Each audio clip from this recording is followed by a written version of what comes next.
الحمد للہ رب العالمین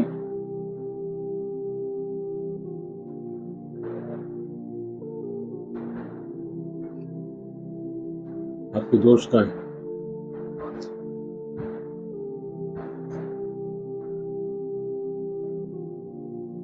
الصلاة والسلام على اشرف الانبیاء والمرسلین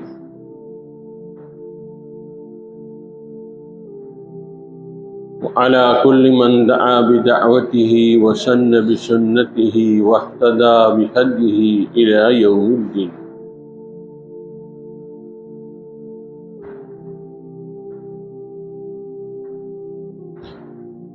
رب اشرح لي صدري ويسر لي أمري واحلل عقدة من لساني يفقه قولي.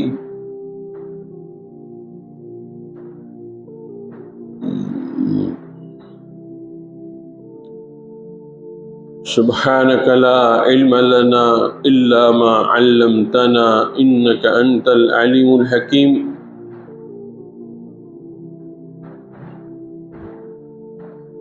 اللهم لا فهم لنا إلا ما فهمتنا إنك أنت الجواد الكريم.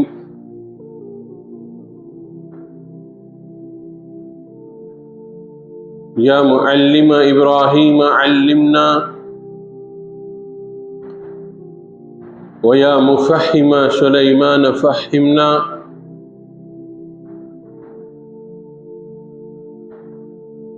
اللهم علمنا ما ينفعنا وانفعنا بما علمتنا.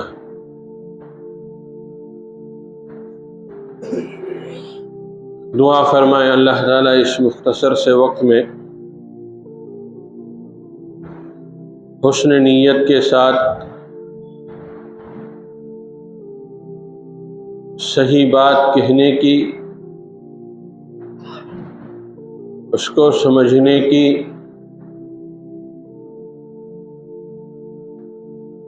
اور سمجھ کر اس پر عمل کرنے کی توفیق عطا فرمائے. انیس یاؤ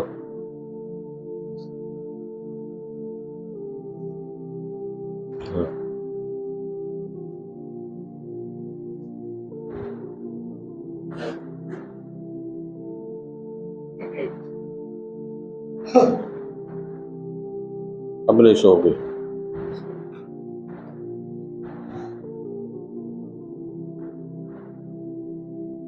میرے بھائیوں، دوستوں، عزیزوں اور بزرگوں،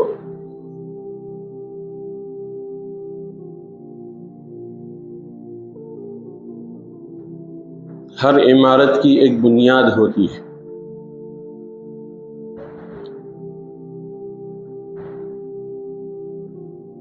اور بنیاد جتنی مضبوط ہوگی عمارت اتنی ہی مضبوط ہوگی.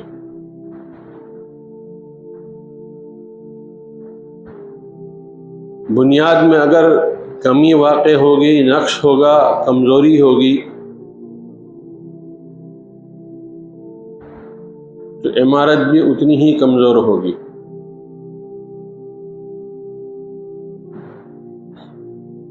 اس لیے آپ نے دیکھا ہوگا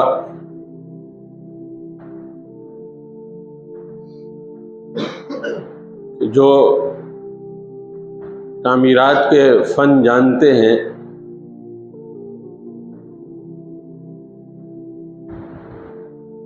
وہ بنیاد میں اچھا مٹیریل، مضبوط لوہا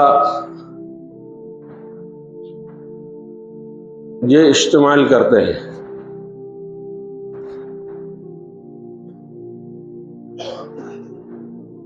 اب جب بنیاد بن جاتی ہے تو اوپر کے حصے میں اتنا اس طرح کا، اس قسم کا لوہا نہیں لگتا.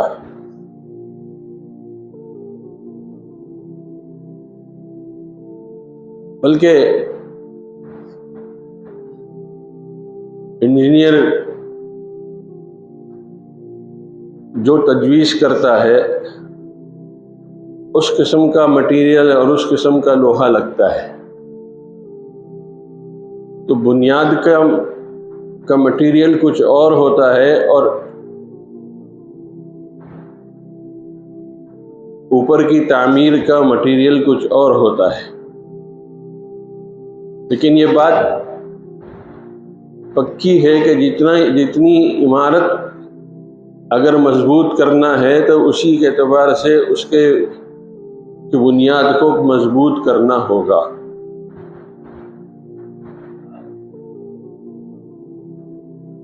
میرے دوستو بزرگوں،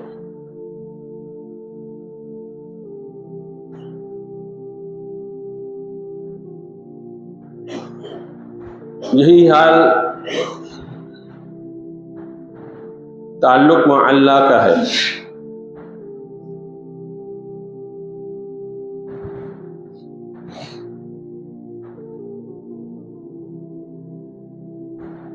کہ تعلق مع اللہ کی بنیاد جتنی مضبوط ہوگی اتنی جو ہے اس بنیاد پر اللہ کے قرب کے راستے جو ہے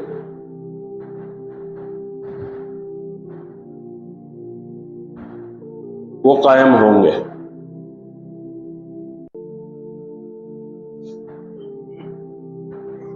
تو تعلق مع اللہ کی بنیاد کیا ہے؟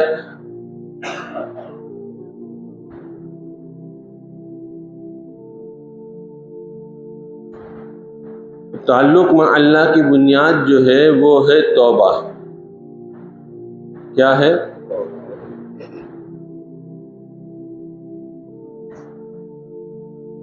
توبہ جتنی مضبوط ہوگی، جتنی سچی ہوگی، اتنی اللہ تعالیٰ سے تعلق کی عمارت جو ہے وہ مضبوط ہوگی اور وہ قائم رہے گی۔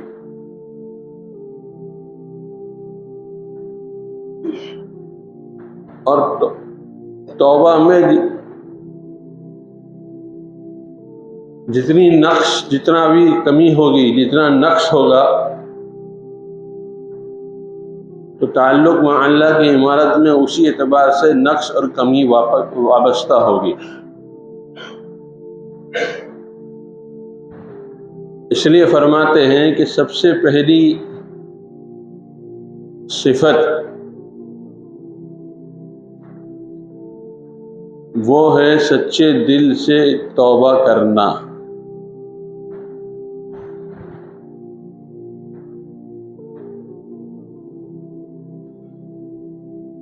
امام غزالی رحمۃ اللہ علیہ فرماتے ہیں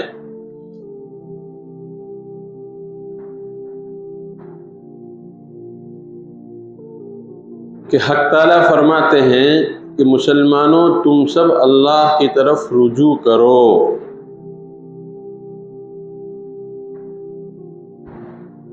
بے شک وہ توبہ کرنے والوں سے محبت کرتا ہے۔ اس سے محبت کرتا ہے؟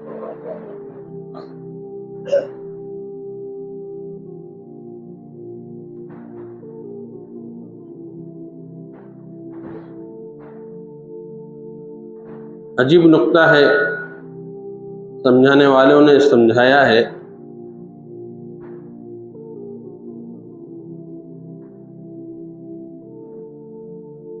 کہ قرآن میں بہت سی جگہوں پر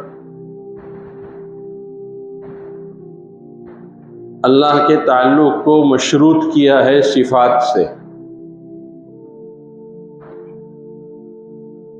کہیں فرمایا ان اللہ مع الصابرین، کہ اللہ کی معیت جو ہے وہ صبر والوں کے ساتھ ہے۔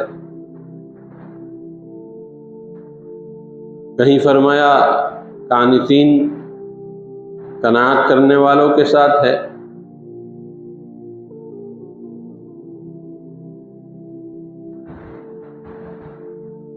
لیکن ہمارے اور آپ کے لیے اللہ نے ایک دروازہ وہ یہ کھول دیا کہ ہمارے لیے اللہ کی معیت کو حاصل کرنے کے لیے جو راستہ متعین کیا، وہ راستہ متعین کیا توبہ کا۔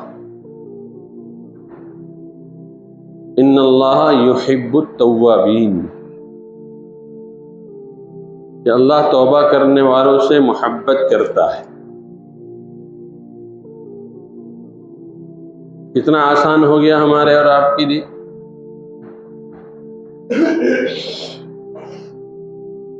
فرماتے ہیں کہ مسلمانوں تم سب اللہ کی طرف رجوع کرو، بے شک وہ توبہ کرنے والوں سے محبت کرتا ہے۔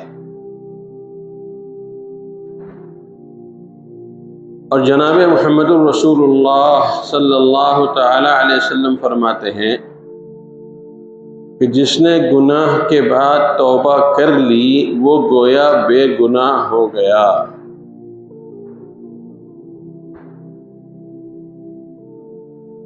حق تعالیٰ کو بندے کی توبہ سے جتنی خوشی ہوتی ہے اس کا اندازہ اس سے کرو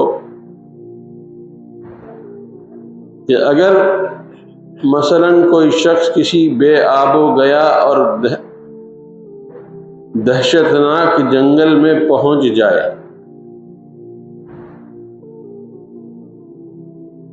اور اس کی سواری ماں توشا کے جو اس پر رکھا ہوا تھا گم ہو جائے۔ عموماً پہلے زمانے کے اندر لوگ جو سفر کرتے تھے وہ اونٹوں کا اور گھوڑوں کا سفر ہوتا تھا۔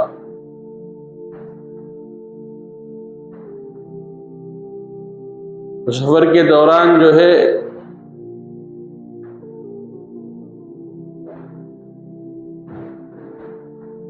سواری بھی گم ہو گئی اور سواری کے اوپر جو توشا ہے وہ بھی گم ہو گیا۔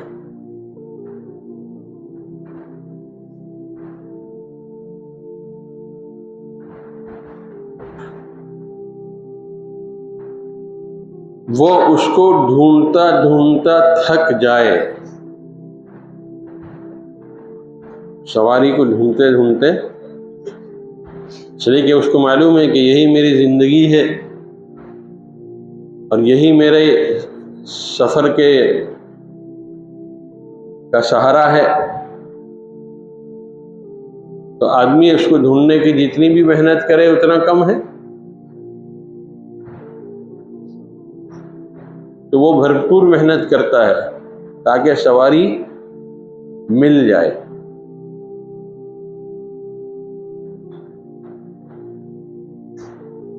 اور آخر اس وجہ سے کہ سواری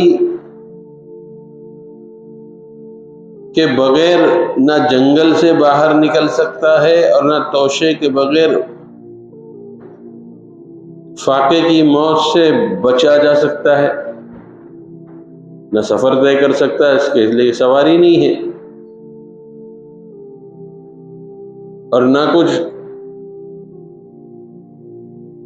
کھا پی سکتا ہے اس لیے کہ توشہ ہی نہیں ہے۔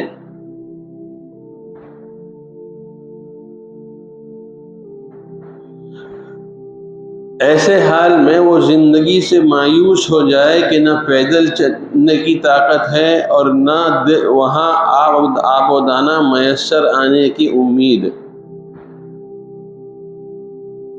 اس لیے مایوس ہو کر کسی درخت کے نیچے لیٹ جائے اور اپنے ہاتھ پر ہاتھ رکھ کر اس فکر میں ڈوبا ہوا سو جائے کہ اب موت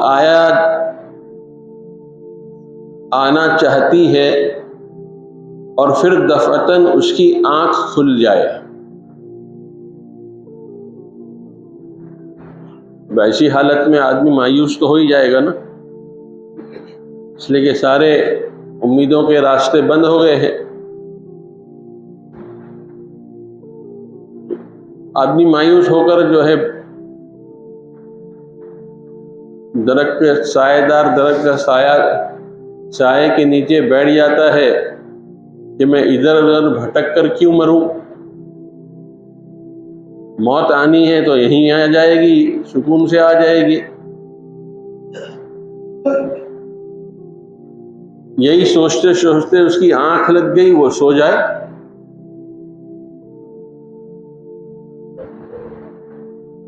کہ اچانک اس کی آنکھ کھل جائے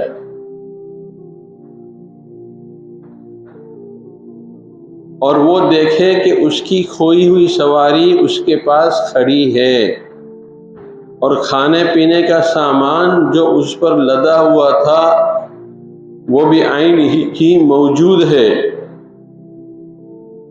تو اس کی ایسی حالت میں اپنی زندگی سے نا امید ہونے کے بعد سرمایہ ہاتھ لگنے کی وجہ سے جتنی خوشی اچانک حاصل ہوگی اس سے زیادہ حق تعالی شانہ کو اس وقت خوشی ہوتی ہے جب بندہ اس کی جانب رجوع کرتا ہے اور اپنے گناہ سے توبہ کرتا ہے۔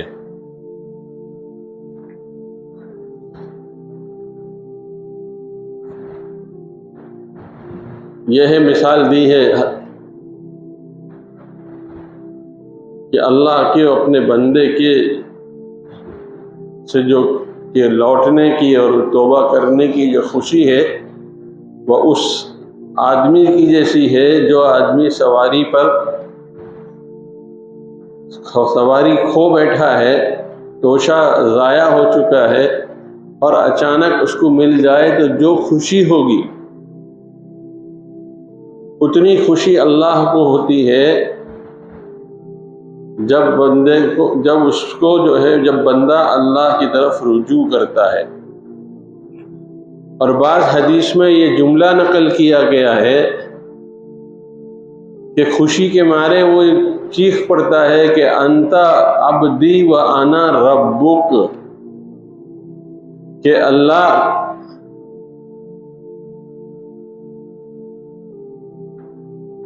آدمی گھبرایا جاتا ہے نا تو منہ سے کچھ نہ کچھ نکل جاتا ہے،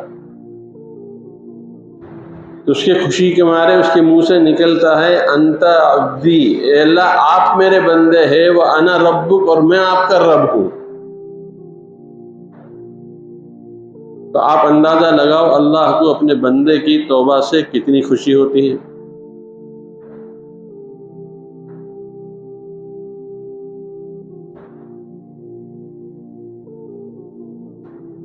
اب توبہ کہتے کسے ہے؟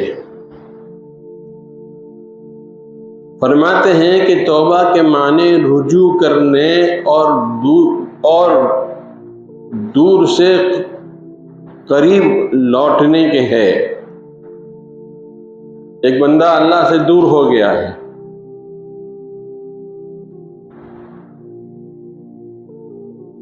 اب وہ جو ہے جب لوٹتا ہے تو وہ لوٹنا جو ہے وہی اس کی توبہ ہے،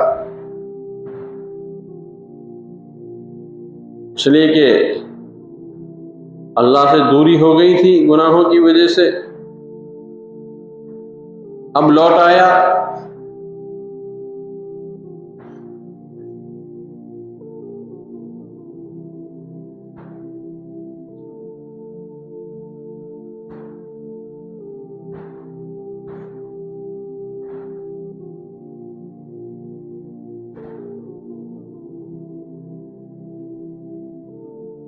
دل میں یہ بات بیٹھ جائے، یہ توبہ کی تشریح ہے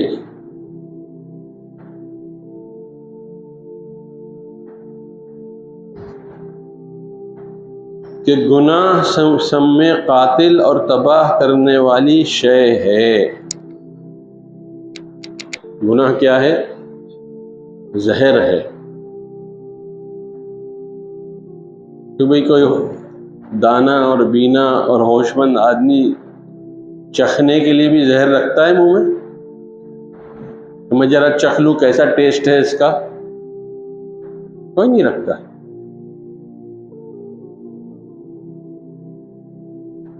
اس لیے فرماتے ہیں کہ یہ بات دل میں بیٹھے،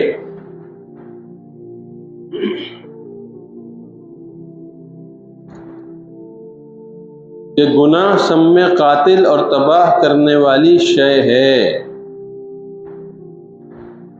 پھر خوف اور ندامت پیدا ہو کر گناہ کی تلافی کرنے کی سچی اور خالص رغبت اتنی پیدا ہو جائے کہ جس گناہ میں مبتلا تھا اس کو فوراً چھوڑ دے اور آئندہ کے لیے اس گناہ سے بچنے اور پرہیز کرنے کا عزم مصمم کر لے۔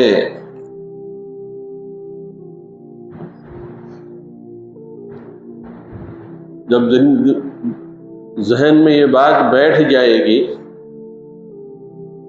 کہ گناہ جو ہے وہ زہر ہے، تو اس آدمی جو ہے اس گناہ کو چھوڑے گا،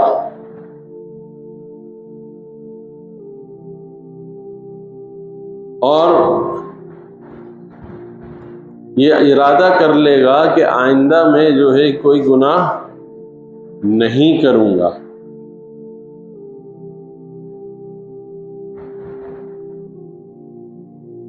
اور اس کے ساتھ ہی جہاں تک ہو سکے گزشتہ تقصیر اور کوتاہی کا تدارک کرے۔ پچھلی زندگی میں جو بھی گناہ ہوئے ہیں اس کی تلافی کرے، اس کا تدارک کرے۔ مثال کے طور پر نماز قضا ہوئی ہے، بہت سی نمازیں چھوڑ دی ہے،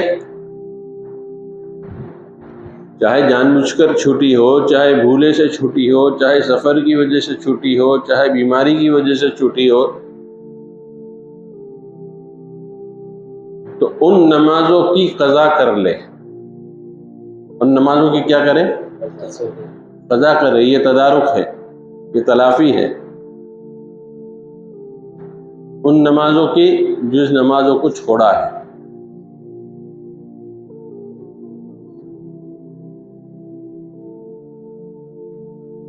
جب ماضی اور مستقبل اور حال تینوں زمانے کے متعلق توبہ کا یہ ثمرہ پیدا ہو جائے تو گویا توبہ کا وہ کمال حاصل ہوگا جس کا نام توبہ کی انتہا ہے۔ اس کو کہتے ہیں توبہ، کہ آدمی اپنی پچھلی زندگی کے کیے ہوئے گناہ کو اس کا تدارک کر لے۔ جیسے نماز کے بارے میں نے کہا، روزے کو بھی اسی اعتبار سے لے لیجئے، زکوٰۃ کو بھی اسی اعتبار سے لے لیجئے کہ آدمی جس کے اوپر زکوٰۃ فرض تھی، واجب تھی، اس نے نہیں نکالی، اب ضروری ہے اس کو کہ پچھلے دنوں کی زکوٰۃ نکالے۔ یہ تدارک ہے اس کا، یہ نہیں کہ صاحب چھوٹ گئی جو ہم سب کا حال ہے۔ نہیں،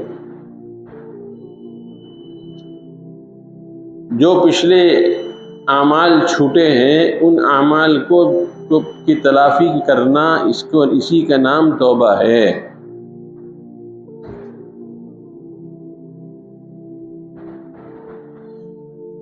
پھر فرماتے ہیں کہ توبہ ہر شخص پر واجب ہے، صرف چور اور ڈاکو کے اوپر نہیں، صرف لٹیروں پر نہیں،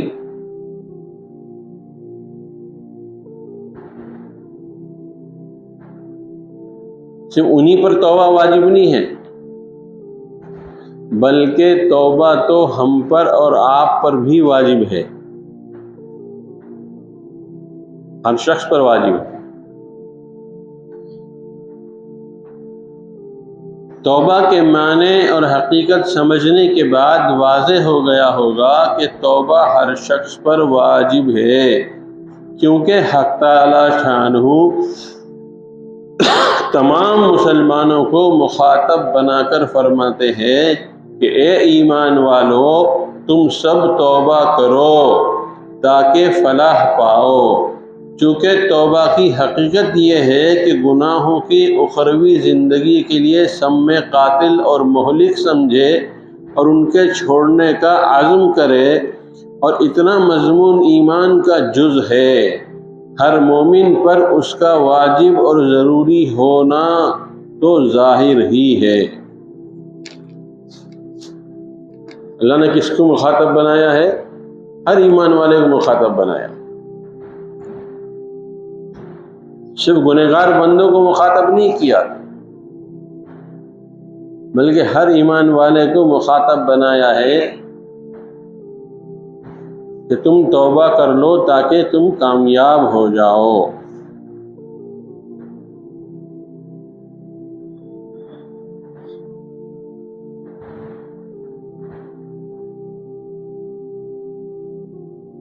ہر مومن پر اس کا واجب اور ضروری ہونا تو ظاہر ہے۔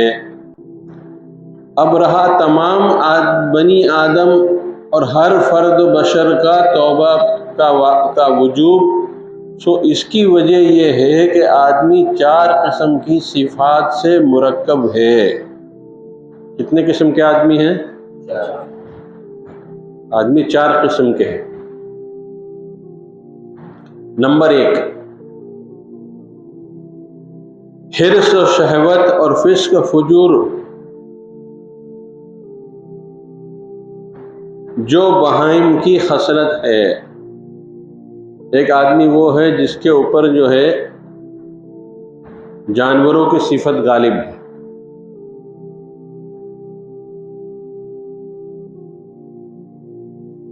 دوسرے قسم کون ہے؟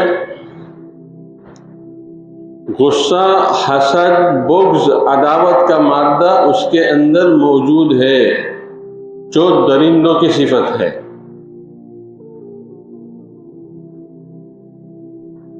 نمبر 3،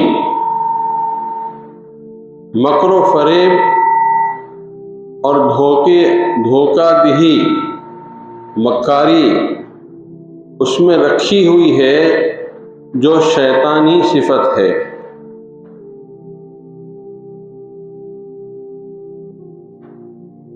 اور چوتھی قسم یہ ہے کہ کبر، نخوت، تفاخر، حب جاہ، حب مال،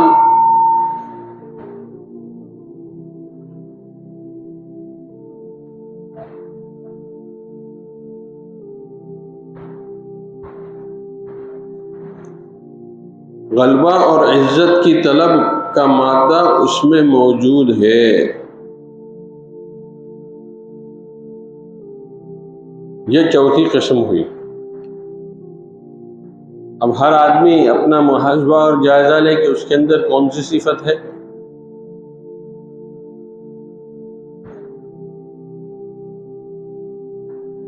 بہائم والی ہے، درندوں والی ہے، شیطان والی ہے، یا اس کے اندر جو ہے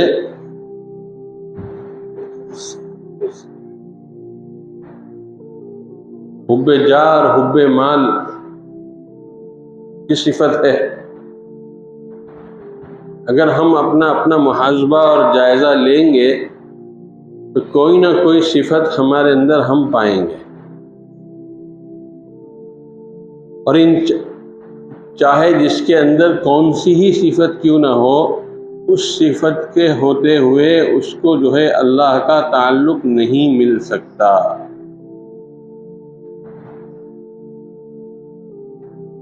اس کو جو ہے اس صفت سے توبہ کرنا لازمی ہے۔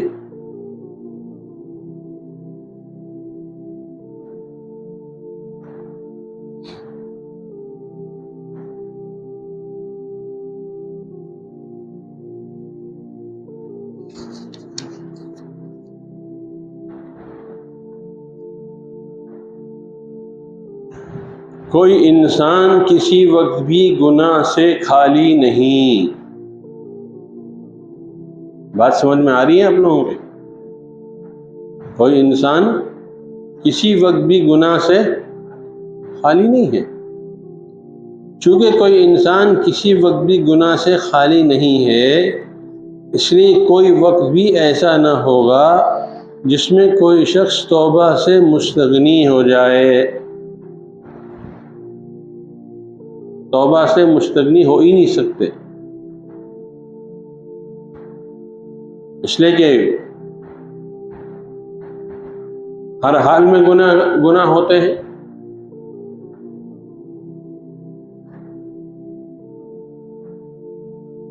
اس لیے کوئی وقت بھی ایسا نہ ہوگا جس میں کوئی شخص توبہ سے مستغنی ہو، کیونکہ انسان کسی حال اور کسی رتبے کا بھی ہو، یہ ضروری ہے کہ یا تو اس کے اعضاء میں سے کوئی عضو کسی گناہ کا مرتکب ہو رہا ہوگا، اور یا قلب سے کوئی گناہ ثابت ہو رہا ہوگا، یعنی یا تو جوارح کسی خلاف شریعت حالت میں ملوث ہوں گے، یا قلب کسی مذموم خصلت یا ایسی بد عادت میں ضرور مبتلا ہوگا جس کی اصلاح کے لیے توبہ کی ضرورت ہوگی۔ لیکن تو انسان کا جسم، اس سے بھی تو گناہ ہوتے کہ نہیں ہوتے، اور ایک ہے انسان کا دل، اس سے بھی گناہ ہوتے ہیں۔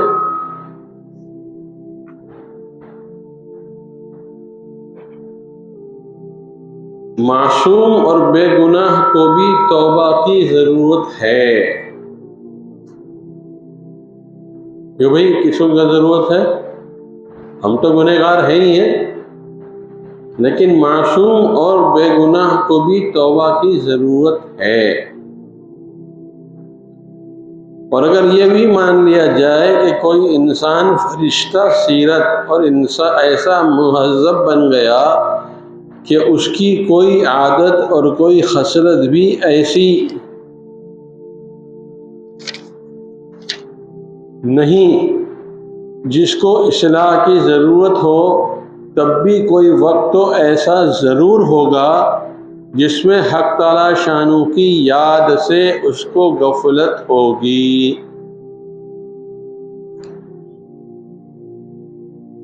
اعضاء گناہ میں ملوث نہیں ہے، دل کے اندر جو ہے حسد، کینہ، ریا یہ نہیں ہے،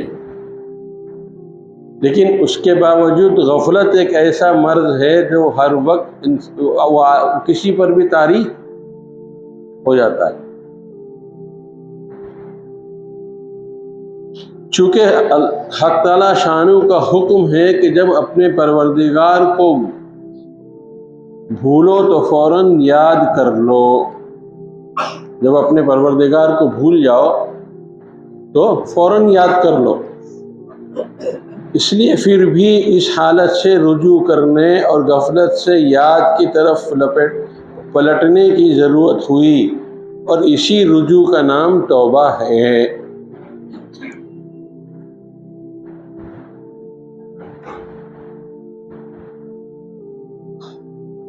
اس لیے کہ ہم کتنے ہی پارسا بن جائیں، کتنے ہی نیک بن جائیں،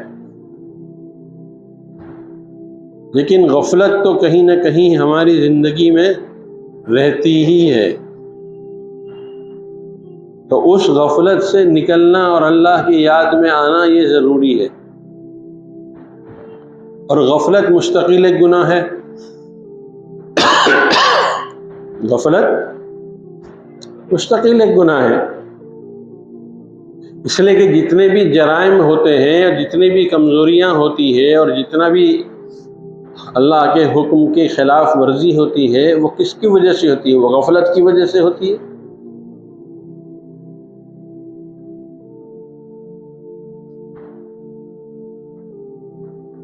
آدمی غفلت میں ہونے کی وجہ سے جھوٹ بھی بولتا ہے، غفلت کی وجہ سے جو ہے غیبت بھی کرتا ہے۔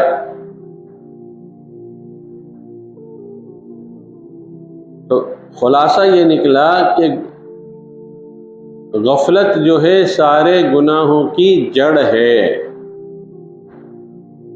کیا ہے؟ جڑ ہے جی۔ غفلت دور ہوگی اللہ کی یاد سے۔ کس سے دور ہوگی؟ اللہ کی یاد سے۔ تو آدمی جتنا غفلت سے آزاد ہوگا اتنا اللہ کی یاد اس کے دل میں سما جائے گی۔ اور اگر یہ بھی مان لیا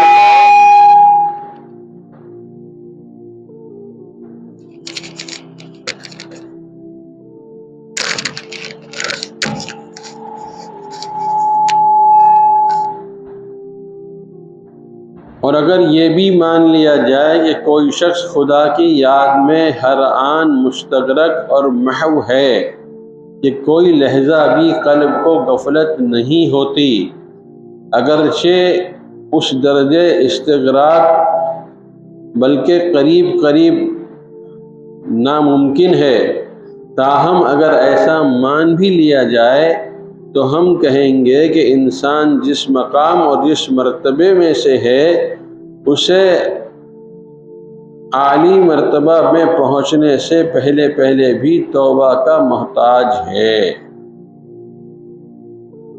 اس لیے کہ اللہ کے قرب کی کوئی انتہا نہیں ہے۔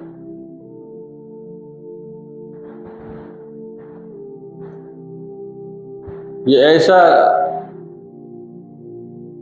تھاٹا مارتا ہوا سمندر ہے کہ آدمی جتنا بھی غوطہ لگائے اتنا کم ہے، اس کو جو ہے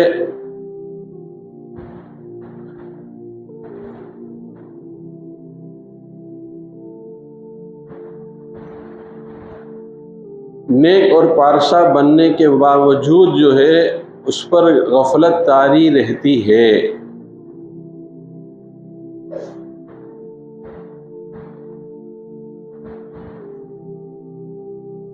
اس لیے فرماتے ہیں کہ اگر ایسا مان بھی لیا جائے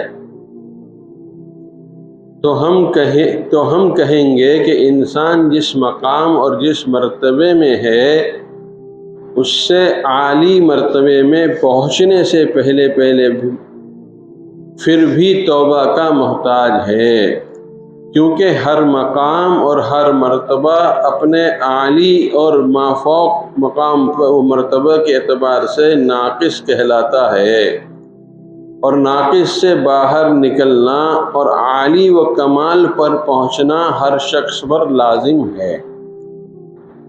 توبہ کے جس غفلت کے جس مرحلے میں ہے اس مرحلے سے نکل کر اللہ کی یاد کے مرحلے میں پہنچ جانا یہ اصل میں ہے، ضروری ہے۔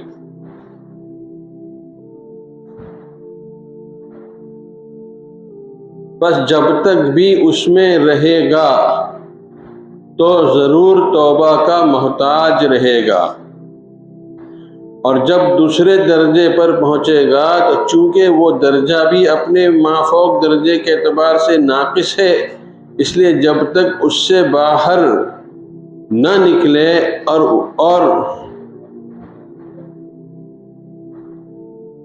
اوپر نہ پہنچے اس وقت تک وہاں بھی توبہ کا حاجت مند ہوگا۔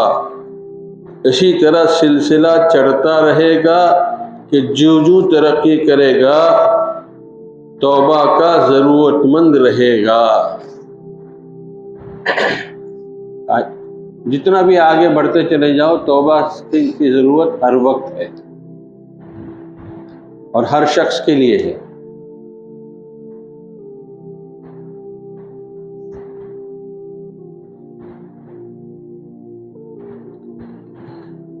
ہاں یہ ضروری ہے کہ عام لوگوں کی توبہ ظاہری گناہ سے ہوتی ہے۔ عام لوگوں کی گناہ کی توبہ جو ہے کس سے ہوتی ہے؟ ظاہری گناہ سے۔ چوری کر لی، ڈاکہ ڈال دیا، لوٹ کھسوٹ کر لیا، یہ ظاہری ہے۔ تو عام آدمی کی توبہ جو ہے وہ ظاہری گناہ سے ہوا کرتی ہے، اور صالحین کی توبہ باطنی گناہوں اور مذموم اخلاق سے ہوا کرتی ہے۔ فرق ہے۔ ظاہری گناہ بھی چھوڑنا ہے عام آدمی کے لیے، اور صلحاء کو جو ہے وہ باطنی گناہ بھی چھوڑنا ہے۔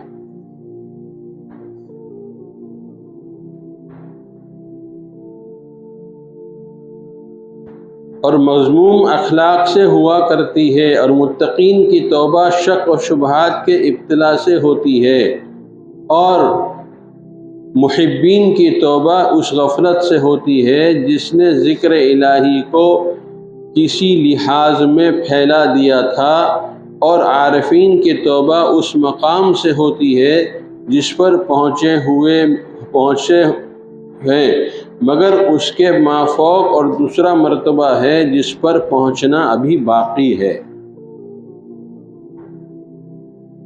اور چونکہ حق تعالی شانہ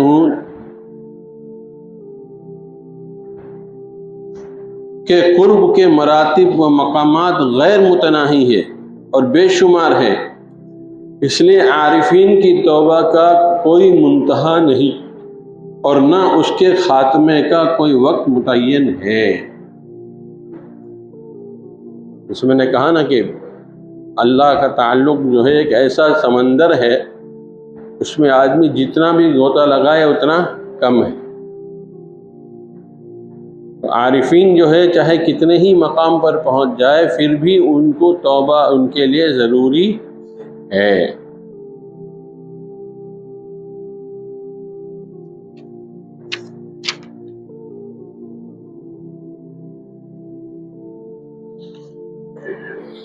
مرض غفلت باطنی جملہ امراض بدنی سے بڑھا ہوا ہے۔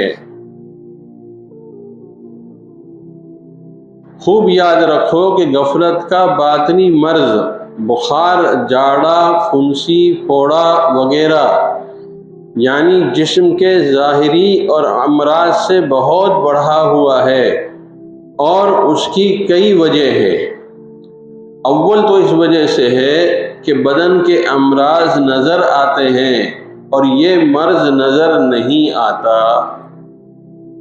کہ بھئی غفلت نظر آتی ہے لیکن جسم کے اوپر کوئی پھوڑا نکل جائے، کوئی مار لگ جائے، کوئی کٹ جائے، جل جائے تو وہ نظر آتا ہے۔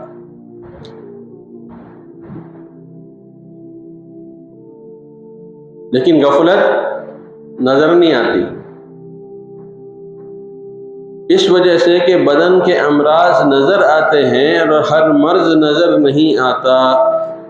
اس کی مثال ایسی سمجھو جیسے کسی شخص کے چہرے پر برس کے داغ سفید ہو اور اتفاق سے آئینہ بھی موجود نہ ہو، جس میں منہ دیکھ کر اپنا مرض معلوم کر لے تو یہ مرض زیادہ خطرناک ہوگا، کیونکہ ممکن ہے کہ دوسرے کے کہنے کا اس کو یقین نہ آئے اور اسی بے اعتباری میں اس کا مرض دن بدن بڑھتا چلا جائے۔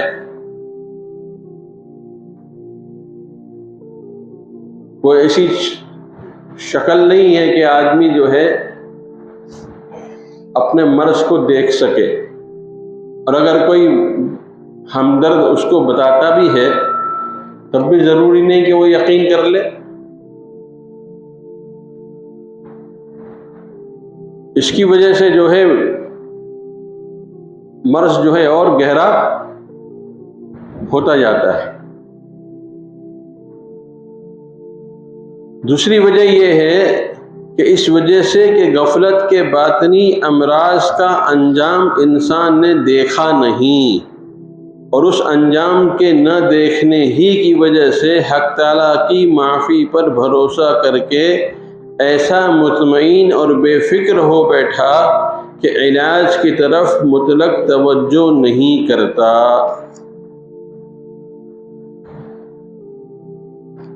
باطن نظر تو نہیں آتی، باطن کے اندر جو غفلت ہے وہ بھی نظر نہیں آتی۔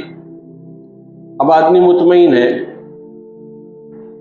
وہ سمجھتا ہے کہ کوئی مرض ہی نہیں ہے، تو اس مرض کا نہ سمجھنا اور نہ دکھائی دینا آدمی کو بے فکر کر دیتا ہے۔ کیا کر دیتا ہے؟ بے فکر کر دیتا ہے، وہ مطمئن ہو جاتا ہے کہ میرے اندر کوئی مرض نہیں ہے۔ برخلاف بدنی امراض کے کہ ان کا نتیجہ و انجام اس کے تجربے میں آ چکا ہے، اور اس لیے یہاں خدا پر بھروسہ نہیں ہوتا بلکہ علاج میں غایت درجے کی کوشش کی جاتی ہے۔ حالانکہ ظاہر ہے کہ ہر قسم کے جملہ امراض کا پیدا کرنے والا اور شفا دینے والا وہی خدا ہے، خواہ امراض جسمانی ہو یا روحانی ہو، اور ظاہری ہو یا باطنی ہو۔ ہر مرض کی شفا کس کے ہاتھ میں ہے؟ اللہ کے ہاتھ میں۔ بہت سمجھدار ہے وہ آدمی جس کو اپنا مرض سمجھ میں آ جائے۔ جیسے جسم کا مرض اگر سمجھ میں آتا ہے تو آدمی طبیب کے پاس جاتا ہے، ڈاکٹر کے پاس جاتا ہے، معالج کے پاس جاتا ہے۔ آج ہمیں جسم کا مرض تو سمجھ میں آتا ہے، لیکن روح کا مرض جو ہے ہمارے سمجھ میں نہیں آتا، باطن کا مرض ہم کو سمجھ میں نہیں آتا، اس لیے ہم کسی اللہ والے کے وہاں نہیں جاتے۔ اس لیے کہ ہم سمجھ رہے ہیں کہ سب خیریت ہے، سب ٹھیک ہے۔ سب سے زیادہ مہلک مرض دنیا اور مال کی محبت ہے، اور اس زمانے میں کر حاصل ہو سکتی ہے تو سب سے زیادہ مصیبت یہ ہے کہ ان روحانی طبیبوں یعنی علماء کی دیکھا دیکھی عوام ان سے محبت دنیا کی رغبت بڑھ گئی، اور ہر پرہیز یا دوا علاج کی طرف توجہ کرنے کی کوئی سبیل بھی باقی نہ رہی، کیونکہ یہی وہ اصحاب ہے جن کی تقلید کی جاتی ہے، اور عام آدمی انہی کو اپنا پیشوا اور مقتدا سمجھتا ہے۔ پھر جب انہی کو محبت دنیا میں گرفتار دیکھیں گے تو پھر اس کو اچھی بات کیوں کر سمجھ میں آئے گی، اور جب اقتدا کریں گے تو پھر اصلاح کی کیا صورت ہو۔ افسوس کہ جن کو طبیب بنا کر دنیا میں بھیجا گیا تھا، انہوں نے بجائے علاج کے مرض کو اور بڑھا دیا، اور جو لوگ مصلح بن کر آئے تھے وہ مفسد بن گئے، اور جن کو رہبر تجویز کیا گیا تھا وہ خود گمراہ ہو کر آ گئے، دوسروں کا راستہ کھوٹا کرنے کے در پہ ہو گئے، گویا شیریں چشمے کے دہانے پر پتھر رکھ کر اڑ گئے، اور نہ خود پی رہے ہیں نہ دوسروں کو پینے دے رہے ہیں۔ یہ امت کا ایک بہت بڑا المیہ ہے کہ اللہ نے جن کو مصلح بنایا تھا وہ خود مفسد بن گئے، وہ خود جو ہے جن کو اللہ نے دوسروں کے اصلاح کی ذمہ داری دی تھی وہ خود بگڑ گئے۔ اس لیے ہر کس و ناکس کو اپنا بڑا نہیں بنانا چاہیے، ہر کس و ناکس کو اپنا مقتدا نہیں بنانا چاہیے، بلکہ سوچ سمجھ کر دیکھ کر انتخاب کرنا چاہیے۔ اس لیے آگے آئے گا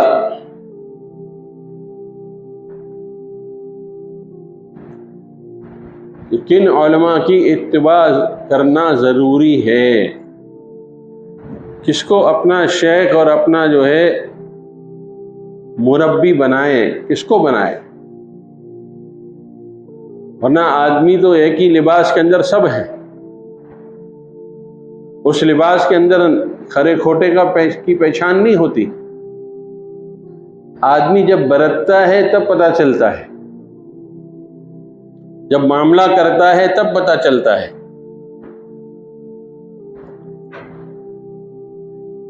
حضرت عمر رضی اللہ تعالی عنہ سے کسی نے کہا کہ میں فلاں صحاب سے بہت متاثر ہوں، تو حضرت عمر رضی اللہ تعالی عنہ نے فرمایا ہاں تم نے ان کو جھومتا ہوا دیکھا ہوگا، گردن ہلاتا ہوا دیکھا ہوگا، اس لیے تم ان سے متاثر ہو۔ فرمایا ان سے معاملہ کر کے دیکھو۔ کیا کر کے دیکھو؟ ان سے معاملہ کر کے دیکھو تو پتہ چلے گا کہ وہ آدمی کتنا سچا ہے اور کتنا کھرا ہے۔ اس لیے کہ معاملہ جو ہے انسان کو ایک پول کھول دیتا ہے۔ معاملہ کیا کرتا ہے؟ انسان کی حقیقت کو کھول دیتا ہے۔ اس لیے کہ عام حالات کے اندر پتہ نہیں چلتا، لیکن معاملات کرنے کی وجہ سے اور سفر کرنے کی وجہ سے، ان دو وجہ سے جو ہے سامنے والے کی کا امیج جو ہے وہ کھل کر سامنے آتا ہے۔ اس لیے بزرگوں کے یہاں جو ہے ہر ایک کو اپنا سفر کا ساتھی نہیں بناتے تھے، جن کے اندر استعداد دیکھتے تھے کہ یہ ان کے اندر تنقید نہیں ہے، ان کی نگاہ کے اندر عیب جوئی نہیں ہے، انہی کو اپنا سفر کا ساتھی بناتے تھے۔ اور اگر آدمی نے کسی کو بھی سفر کا ساتھی بنا دیا تو وہ آدمی قریب ہونے کے بجائے اور دور ہو جائے گا، اور یہاں تک کہ شریعت سے بھی منکر ہو جائے گا۔ اس لیے معاملہ کر کے دیکھیں اور سفر کر کے دیکھیں، ان دو حالتوں کے اندر سامنے والے کی زندگی جو ہے وہ کھل کر سامنے آ جاتی ہے۔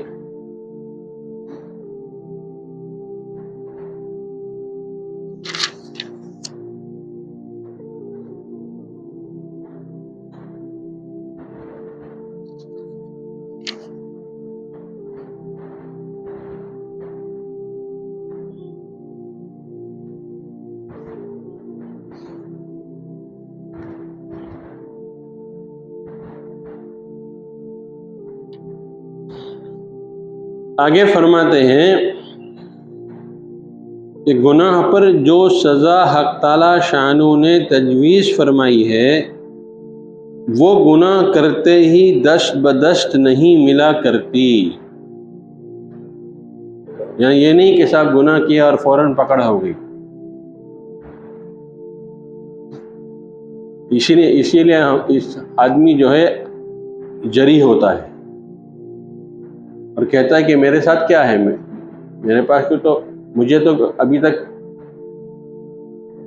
میری پکڑ ہی نہیں ہوئی، بلکہ فتوحات ہو رہی ہے، خوب من و سلوہ جو ہے نازل ہو رہے ہیں، تحفے تحائف مل رہے ہیں، لوگوں کی تعریف ہو رہی ہے۔ تو فرماتے ہیں کہ گناہ پر بدست فوراً جو ہے نتیجہ نہیں نکلتا، وہ گناہ کرتے ہی دست بدست نہیں ملا کرتی۔ اور ظاہر ہے کہ جب فعل کا نتیجہ دست بدست نہیں ملتا، یعنی نقد نہیں ملتا، تو ذہن میں اس کی وقعت نہیں ہوا کرتی، لہذا گناہ پر اصرار ہونے لگتا ہے۔ آج ہم سب کا حال یہی ہے۔ اگر اللہ میاں ہر گناہ کے اوپر ایک چھڑی مار دے نا تو پھر آئندہ آدمی جو ہے کہ گناہ کرنے کی ضرورت نہیں کرے گا، لیکن اللہ کا معاملہ ایسا نہیں ہے۔ ہر گناہ پر اللہ نقد جو ہے اس کا عذاب نازل نہیں فرماتے، بلکہ ڈھیل دیتے ہیں، انتظار کرتے ہیں، مہلت دیتے ہیں کہ آج بدل جائے کل بدل جائے۔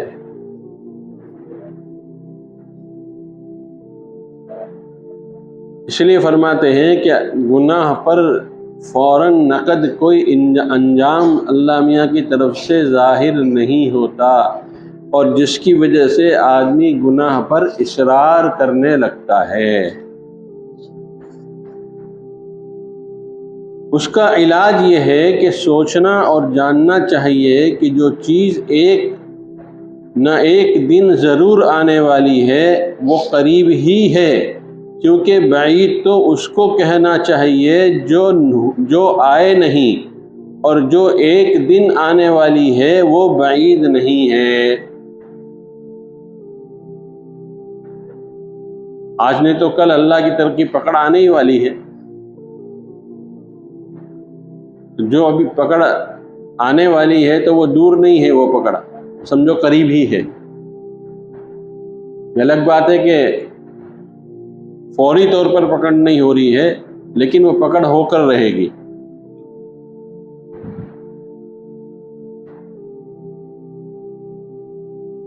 خصوصاً موت کے جس کا آنا یقینی بھی ہے اور پھر اس کا وقت بھی مقرر نہیں، تو اس کے بعید ہونے کا تو معنی ہی نہیں۔ کیا خبر کہ آج ہی کا دن آخری دن ہو اور یہی مہینہ آخری مہینہ ہو اور یہی سال تمہاری عمر کا آخری سال ہو۔ اس کی طرف سے غفلت کرنا حماقت ہے۔ پھر یہ بھی سوچو کہ آئندہ کے افلاس کے اندیشے سے معاش کے حاصل کرنے کی فکر میں تم کیسے دور دراز کے سفر اور مصائب برداشت کرتے ہو، تو کیا آخرت کی پائیدار زندگی کا اتنا بھی فکر نہ ہو جتنا دنیا کے بہت ہی جلد ختم ہو جانے والی ناپائیدار زندگی کا ہوتا ہے؟ کہ بھئی یہ بات تو یقینی ہے نا کہ موت تو آنی ہے، لیکن کب آنی ہے معلوم ہے کسی کو؟ لیکن اس کے باوجود آدمی گناہ کرتا ہے، سمجھتا ہے کہ ابھی تو جوان ہوں، بڑا مزے لے لوں، پھر جو ہے بعد میں توبہ کر لوں گا، اور یہ ابھی نہیں، بعد میں نہیں، پھر بعد میں، یہی کرتے کرتے جو ہے موت آ کر جو ہے انسان کو دبوچ لیتی ہے، پکڑ لیتی ہے۔ اس لیے میرے دوست بزرگوں، اللہ کی طرف سے اگر گناہ پر فوری طور پر کوئی سزا نہیں مل رہی ہے تو یہ نہیں سمجھنا چاہیے کہ سزا بہت دور ہے۔ جس طرح موت کے بارے میں یہ نہیں سمجھنا چاہیے کہ موت بہت دور ہے، بلکہ جس طرح موت قریب ہے، کبھی بھی آ سکتی ہے، اس طرح اللہ کی پکڑ بھی کسی وقت بھی آ سکتی ہے۔ تو آدمی کو ہر وقت اپنی موت کے لیے تیار رہنا چاہیے۔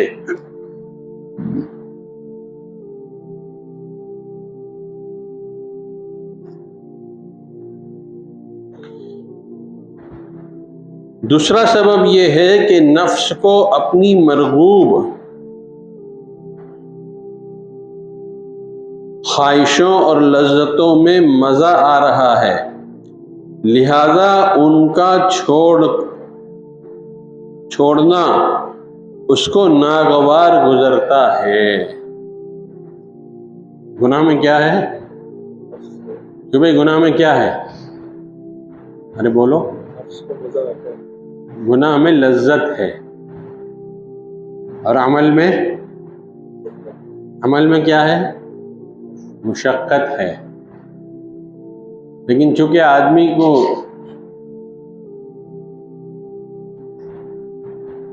گناہ کے لذت سے وہ آشنا ہوتا ہے، اس لیے جو ہے وہ گناہ کرتا ہے اور مشقت کو چھوڑ دیتا ہے۔ اس کا علاج یہ ہے کہ سوچو اور غور کرو کہ اگر کوئی انگریز ڈاکٹروں یہ کہہ دے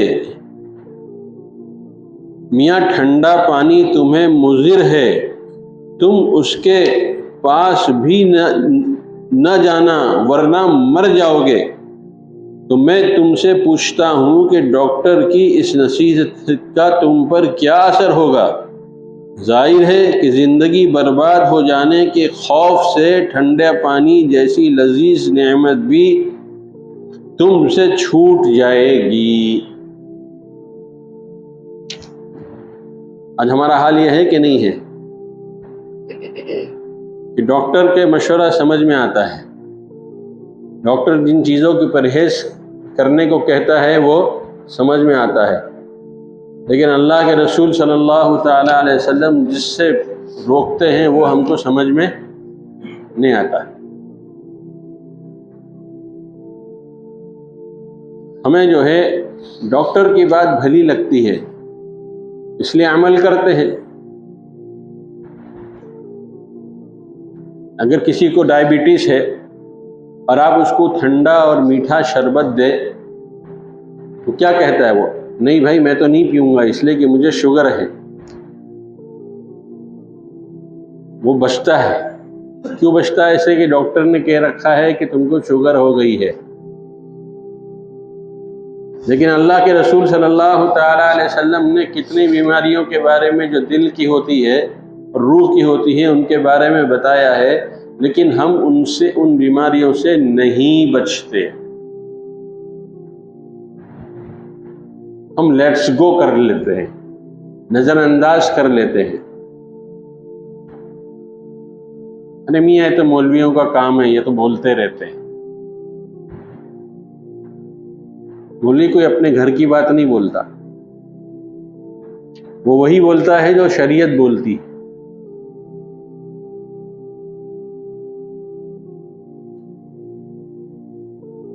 ظاہر ہے کہ زندگی برباد ہو جانے کے خوف سے ٹھنڈے پانی جیسی لذیذ نعمت بھی تم سے چھوٹ جائے گی.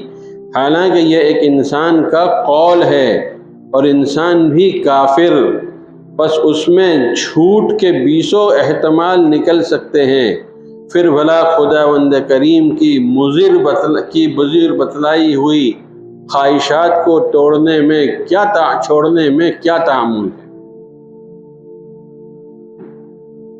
ڈاکٹر کا قول کوئی آسمان کی وحی ہے کہ اس کی ہر بات سچ ہے؟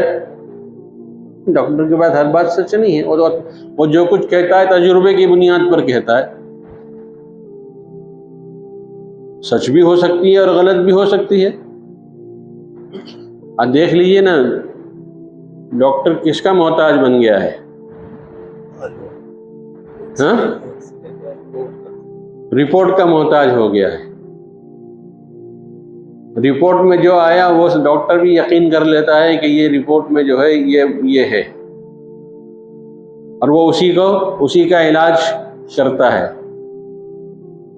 کتنے مریضوں کو سنا ہوگا آپ نے، اس نے کہا کہ ڈاکٹر نے جو ہے غلط دوا دے دی، جان بچنے کے بجائے جان نکل گئی. کہ بھی ہوتا ہے کہ نہیں ہوتا ہے؟ لیکن اللہ اور اللہ کے رسول کی بات غلط نہیں ہو سکتی. آپ کی ہر بات سچی ہے.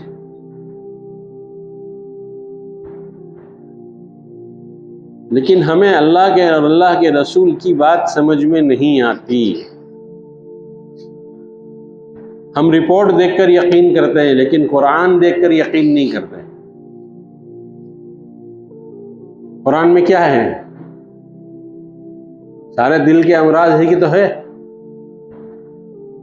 اور اللہ والے انہی دل کے امراض کو قرآن سے بتاتے ہیں، اس کی علامتیں بتلاتے ہیں.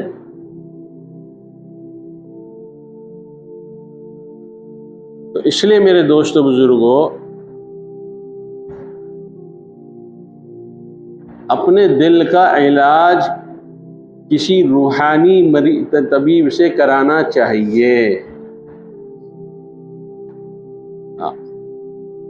جیسے ہم جسم کے علاج کے لیے ماہر کی تلاش کرتے ہیں کہ اس لائن کا کون سب سے زیادہ اسپیشلسٹ ہے، کارڈیک میں کون سب سے اچھا ہے، ENT میں کون اچھا ہے، ڈائبٹولوجسٹ کون سب سے اچھا ہے، کہ بھئی اس پر بھروسہ کرتے کہ نہیں کرتے، اور اس سے علاج کراتے ہیں چاہے کتنا ہی مہنگی اس کی فیس کے نہ ہو. لیکن قرآن اور حدیث کے علم کو جاننے والے اللہ والے جو بات بتلاتے ہیں اس پر ہم کو یقین نہیں آتا ہے، اس پر ہم کو یقین نہیں آتا.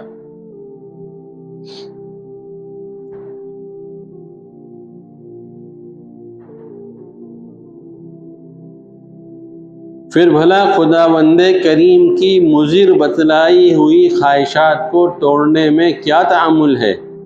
کیا اللہ اور اللہ کے سچے رسول صلی اللہ علیہ وسلم کا ارشاد کسی کافر طبیب کے قول کے برابر بھی نہیں؟ یا جسمانی مرض سے مر جانا، یا جسمانی مرض سے مر جانا کیا ہمیشہ آگ میں جلنے سے بھی زیادہ تکلیف والا ہے؟ پھر چوتھی سوچ کہ جب تمہارے نفس اس قدر لذت پسند اور خواہشات کا پابند ہے کہ دنیا میں چند روز کے لیے معمولی لذتوں کا چھوڑنا بھی اس کو جو ہے دشوار لگتا ہے، تو یہاں ان ناپائیدار لذتوں کے حاصل کرنے کی بدولت جب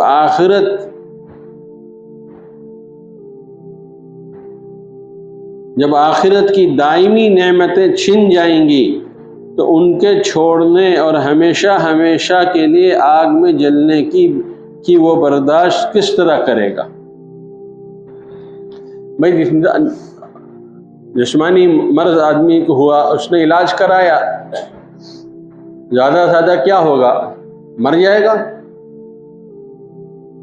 لیکن جتنے بھی ڈاکٹر ہیں، جتنے بھی اسپتال ہیں، سب وہاں شفا پا لیتے ہیں کیا؟ اب دیکھ لیجیے او ٹی کے سامنے کتنے آپ کو ملیں گے کہ ڈاکٹر اندر سے نکل کر منہ لٹکا کر بولتا ہے کہ سر سوری، ہم آپ کے مریض کو نہیں بچا پائے۔ تو ہر ایک کو تو شفا نہیں ملتی نا۔ تو ڈاکٹر کے اختیارات محدود ہے۔ کیا ہے؟ محدود ہے۔ لیکن اللہ کے رسول صلی اللہ علیہ وسلم کی بات پر یقین نہ کرنا، یہ اپنے آپ کو جہنم کے لیے تیار کرنا ہے۔ اس لیے کہ ان کی بات کو جھٹلا دینا میں آدمی جو ہے اپنے آپ کو جہنم کے قریب کر دے گا، جہنم کے قریب کر دے گا۔ اس لیے ہمارے لیے سب سے زیادہ جو چیز ضروری ہے اپنی زندگی میں کہ ہم ہر حال میں اللہ اور اللہ کے رسول صلی اللہ علیہ وسلم کی بات کا یقین کریں اور اسی پر عمل کریں، چاہے سمجھ میں آئے نہ آئے، حالات اجازت دے یا نہ دے، برادری مانے یا نہ مانے۔ اب دیکھ لیجئے نا، اچھے خاصے دیندار ہوتے ہیں، تہجد گزار ہوتے ہیں، لیکن جب گھر کے اندر بیٹے کی، پوتے کی، ناتے کی شادی ہوتی ہے تب کیا ہوتا ہے؟ کہ بھئی کیا ہوتا ہے؟ ہم لوگ نے کیا نہیں، دادا دانا جتنے بیٹھے ہیں، ساری شریعت بالائے طاق۔ گھر میں آدمی مشورہ کرتا ہے کہ ہم کو سادگی سے کرنا ہے، مسجد میں نکاح کرنا ہے، تو بی بی محترمہ اتنی بڑی بڑی آنکھ نکال کے گھورتی ہے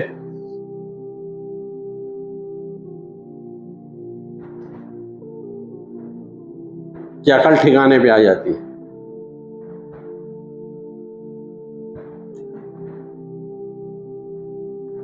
آج عورتیں نہیں مانتی، مرد چاہے لاکھ کتنا ہی چاہے، عورت جو ہے نہیں مانتی۔ اسی لیے فرمایا کہ صرف اپنے آپ کو دیندار مت بناؤ، اپنے گھر میں دین کے ماحول اور دین کی فضا قائم کرو، تو یہ تمہاری مستورات جو ہے، تمہاری عورتیں تمہارے لیے دین پر مددگار بنیں گی، تم کو ہمت دیں گی، روڑے نہیں اٹکائیں گی، وہ جو ہے تمہارے لیے رکاوٹ نہیں بنے گی، بلکہ وہ خود اور عورتوں کو جو ہے سمجھانے بجھانے کا کام کرے گی اور ان کو بھی شریعت پر لائے گی۔ تو ہماری ساری دینداری، ایک بزرگ کہا کرتے ہیں کہ ہم کتنے دیندار ہیں دیکھنا ہے، اس کا علامت بتاؤں؟ فرمایا ہماری دینداری کا حال یہ ہے کہ ہماری دینداری دسترخوان پر نظر آتی ہے۔ کس پر نظر آتی ہے؟ بھئی آپ یہاں تو آپ کو دال چاول ملنے والا، یہاں تو کوئی نظر نہیں آنے والی ہے۔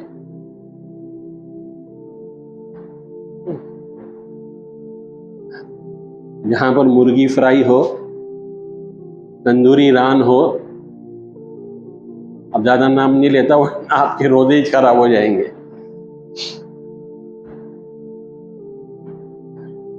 تو وہاں پر دینداری سمجھ میں آتی ہے کہ ہم کتنے دیندار ہیں، کتنا ہم جو ہے اپنے ساتھیوں کو جو ہے ترجیح دیتے ہیں، اور کتنا ہم جو ہے اپنے آپ کو پیچھے کر لیتے ہیں۔ فرمایا تمہاری دینداری کیسی ہے، یہ نظر آتی ہے تمہارے دسترخوان پر، اور فرمایا تمہاری دینداری نظر آتی ہے شادی بیاہ میں۔ کہاں نظر آتی ہے؟ ہاں، شادی بیاہ میں معلوم پڑ جاتا ہے حاجی صاحب کتنے دیندار ہیں اور نمازی صاحب کتنے دیندار ہیں۔ اس لیے میرے دوست بزرگوں، اپنے اندر دین کی حقیقت لاؤ۔ کیا لاؤ؟ ہاں، دین کی حقیقت لاؤ، اور یہ یقین کرو کہ دین ہر ماحول میں قابل عمل ہے۔ دین کیا ہے؟ ہر ماحول میں قابل عمل ہے۔ جو مشہور صحابی کا واقعہ ہے نا، کسی بادشاہ نے جو ہے کھانے پر بلایا، کھانا کھا رہے تھے اور اتفاق سے جو ہے ہاتھ سے لقمہ گر گیا دسترخوان پر، تو انہوں نے جو ہے اس لقمے کو اٹھا کر کھانا چاہا، تو جو ساتھ میں گئے تھے انہوں نے کونی ماری اور اشارہ کیا کہ یہ کیا کر رہے ہو، تم تو بیکورڈ کہلاؤ گے، دقیانوس کہلاؤ گے، فنڈامنٹلسٹ کہلاؤ گے۔ یہ جو ہے نوابوں کا دسترخوان ہے، روسائے شہر کا دسترخوان ہے، وہ تم کو دیکھ لیں گے تو کیا کہیں گے؟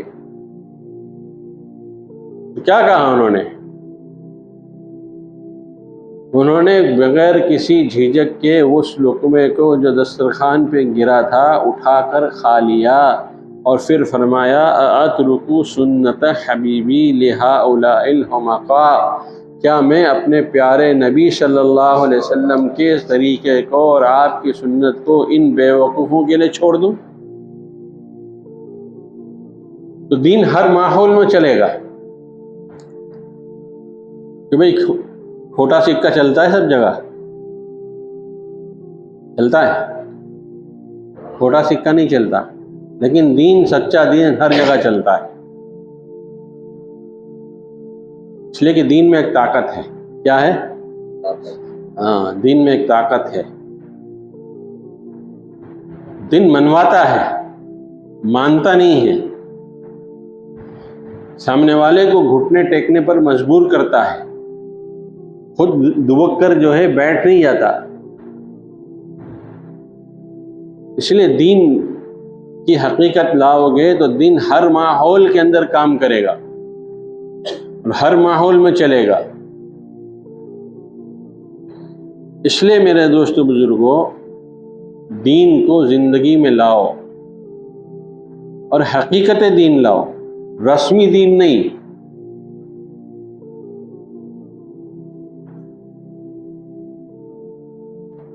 کیوں بھائی کوئی گاڑی بغیر پیٹرول کے چل سکتی ہے؟ آپ کھولیں گے اب تو زمانہ آ گیا الیکٹرک کا، یہاں پر اس میں تو پیٹرول کی ضرورت نہیں ہے۔ ہاں، تو الیکٹرک کی گاڑی کو بھی چارجنگ کی ضرورت پڑتی ہے۔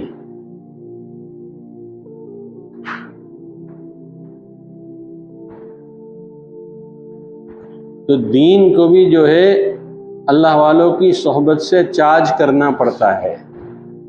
کیا کرنا پڑتا ہے؟ ہاں، چارج کرنا پڑتا ہے۔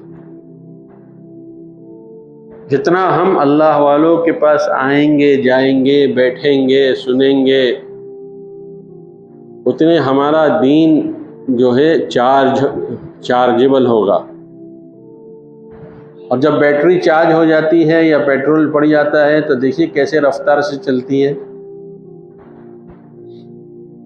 پھر فراٹے کے ساتھ سڑکوں کے اوپر چلتی ہے اور منزلوں کو طے کرتی ہے۔ جب ہمارا دین اللہ والوں کی صحبت میں رہ کر چارج ہو جائے گا تو پھر دین جو ہے وہ ہر ماحول میں چلے گا، اور اللہ کا قرب جو ہے وہ اس کو حاصل کرنا ہمارے لیے آسان ہو جائے گا۔ اس لیے اپنے اندر دین کی حقیقت کو پیدا کرنے کے لیے اللہ والوں کی ضرورت ہے۔ اس زمانے میں یہی ایک راہ ہے۔ کتابوں سے، مطالعے سے علم پیدا ہوتا ہے۔ کیا پیدا ہوتا ہے؟ ہاں، لیکن صحبت سے تقوی پیدا ہوتا ہے۔ صحبت سے کیا پیدا ہوتا ہے؟ یا ایھا الذین آمنوا اتقوا اللہ وکونوا مع الصادقین۔ اے مومنو، اگر تم کو اپنے اندر تقوی پیدا کرنا ہے تو اس کا علاج یہ ہے کہ سچوں کے ساتھ رہو، ان کے ساتھ اٹھو اور بیٹھو، ان کی ہمنشینی اختیار کرو، تمہارے اندر حقیقت دین آ جائے گا۔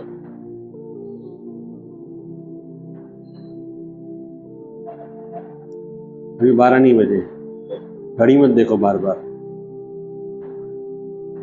بور ہو رہے ہو تو بند کر دیں، پھر گھڑی کیوں دیکھتے ہو؟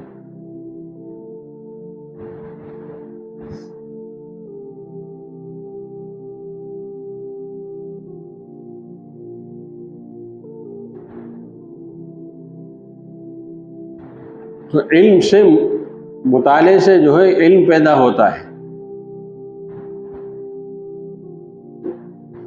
لیکن صحبت سے تقوی پیدا ہوتا ہے۔ کیا پیدا ہوتا ہے؟ ہاں، تقوی پیدا ہوتا ہے۔ آدمی جتنی صحبت اختیار کرے گا اتنا ہی جو ہے اس کے اندر تقوی آہستہ آہستہ پیدا ہوگا۔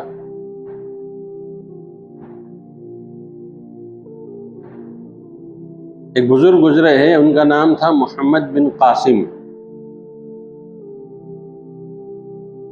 وہ فرماتے ہیں کہ میں اپنے شیخ کی خدمت میں 20 سال رہا۔ کہ بھئی کتنے سال؟ 20 سال نا، 20 دن نہیں بولا میں نے، 20 سال رہا۔ کہ بھئی بہت چھوٹی عمر ہے، چھوٹا وقت ہے نا 20 سال۔ نہیں، 20 سال زندگی کے میں نے اپنے شیخ کے ساتھ گزارے۔ فرماتے ہیں کہ شروع کے 18 سال انہوں نے مجھ کو جو ہے تمام دین کی کتابیں پڑھائی، تفسیر پڑھائی، حدیث پڑھائی، بلاغت پڑھائی، اور جتنے بھی دینی علوم ہیں سب پڑھائے۔ کتنے سال؟ 18 سال۔ اور پھر آخر میں 2 سال انہوں نے میرے اندر جو ہے جو کچھ بھی میں نے پڑھا تھا اس کے اخلاق میرے اندر، مجھ کو میرے اخلاق کی تعلیم دی۔ کائی کی تعلیم دی؟ ہاں، اخلاق کی تعلیم دی۔ 20 سال جب پورے ہو گئے اور اخلاق کی تعلیم مکمل ہو گئی، تب انہوں نے فرمایا کہ جاؤ کہیں پر جا کر اللہ بس جاؤ اور جو ہے اللہ کے بندوں کو اللہ کا نام سکھاؤ۔ اللہ کے بندوں کو، ہاں، اللہ کا نام سکھاؤ۔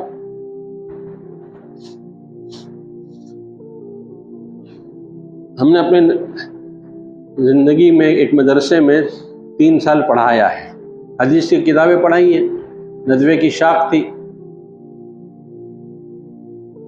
تو اس مدرسے کے جو محتمم تھے، جو صفات ہم حضرت مولانا الیاس صاحب رحمۃ اللہ علیہ کے بارے میں سنا کرتے تھے کہ پتلے دبلے، خاموش مزاج، زبان میں لکنت، یہ صفات تھی نا حضرت مولانا الیاس صاحب رحمۃ اللہ علیہ کی۔ تو ہم نے وہاں پر اس مدرسے میں جب گئے ہیں تو ہم نے اس مدرسے کے بانی اور محتمم کو وہاں پر دیکھا جو انہی صفات کے حامل تھے،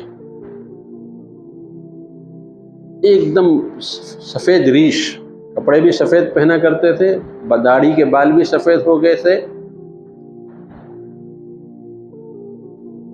لیکن تھوڑی دیر ان کے پاس بیٹھو تو ایسا لگتا تھا کہ دل کی بیٹری چارج ہو گئی ہے۔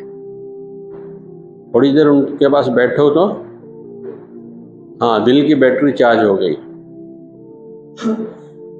ایک دن عصر بعد کا وقت تھا، عموماً یہ عصر بعد کا وقت جو ہے خالی ہوتا ہے، کوئی پڑھنا پڑھانا ہوتا نہیں ہے، تو انہوں نے ہم کو چائے پر بلایا۔ ان کے گھر گئے تو ایک دم بوسیدہ سا گھر، ایک دم بوسیدہ، اس کے اندر چھت بھی جو ہے قاعدے کی نہیں تھی، بستر بھی ان کا جو ہے جو تخت تھا جس پہ وہ لیٹتے تھے وہ بھی بالکل پرانا تھا۔ میں نے ان سے پوچھا کہ حضرت آپ یہاں کب آئے اور کس نے بھیجا آپ کو؟ تو پہلے تو انہوں نے بتانا نہیں چاہا۔ جب میں نے بہت اصرار کیا تو فرمایا جس بستی میں تم آئے ہو یہ بستی جو ہے شیعوں کا قلعہ اور شیعوں کا گڑھ تھا، شیعوں کا، ہاں، اور شیعہ کتنے خطرناک ہوتے معلوم ہے نا؟ آپ لوگ کیا جانو، ہم لکھنؤ میں رہ چکے ہیں کہ لکھنؤ کے شیعہ کیسے ہوتے ہیں، یہ پوچھو بیٹھے لکھنؤ کے شیعہ کیا ہوتے ہیں۔ کہ جس وقت میں آیا ہوں یہاں پر تو یہ شیعوں کا گڑھ تھا۔ میں نے کہا آپ کو بھیجا کس نے؟ تو انہوں نے فرمایا میرے شیخ مولانا حسین احمد مدنی رحمۃ اللہ علیہ نے۔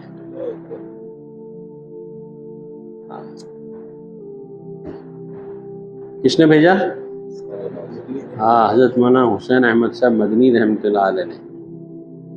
انہوں نے کہ جب میری تعلیم ہو گئی اور میں کئی سال ان کی صحبت میں رہا فراغت کے بعد، تو ایک دن حضرت نے مجھ سے کہا کہ مجتبہ ہی نام تھا یا مستفیض الرحمان نام تھا شاید، جاؤ فلاں علاقے میں چلے جاؤ، وہ شیعہ کا گڑھ ہے، کام کرتے کرتے وہیں مر جانا، اپنی قبر وہیں بنا لینا، پلٹ کر واپس نہیں آنا میرے پاس، سمجھے؟ کام کرتے کرتے وہیں مر جانا، اپنی قبر وہیں بنا لینا، پلٹ کر میرے پاس مت آنا۔ آج بھی ان کی وہ قبر جو ہے وہاں پر اسی گھر کے اندر ہے جس گھر کے اندر وہ رہتے تھے، وہیں پر ان کو تدفین کیا گیا۔ فرمایا 40 سال پہلے میں آیا تھا جب یہاں پر یہ شیعوں کا گڑھ تھا، میں نے بہت محنت کی، بہت دعائیں مانگی، بہت مجاہدے کیے، کتنی دھمکیاں ملی، کتنی مرتبہ مجھ پر حملے ہوئے، کتنی مرتبہ میری جان کے لالے پڑ گئے، لیکن حضرت کا یہ حکم تھا کہ بھاگ کے مت آنا، میرے پاس دوبارہ مت آنا اپنا چہرہ لے کر، وہاں کام کرو اور کرتے کرتے مر جاؤ۔ فرمایا آج جو تم یہاں پر گلے گلزار دیکھ رہے ہو اور پوری بستی جو ہے تائب ہو کر سنی ہو گئی ہے، فرمایا یہ اسی 40 سالہ مجاہدے کی برکت ہے۔ ہاں، ہمارے بڑے اس طرح کام کر کے گئے، اس طرح کام کر کے گئے۔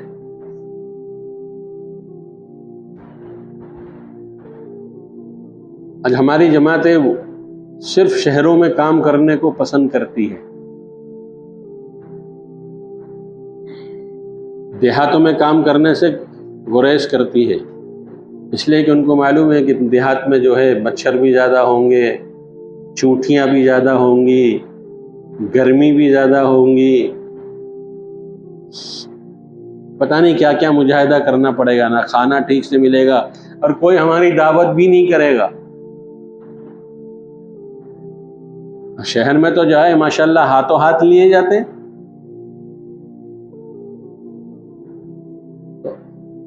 4 مہینے 40 دن گزار کر آتے ہیں اور سمجھتے ہیں کہ ہم نے بہت بڑا تیر مار لیا۔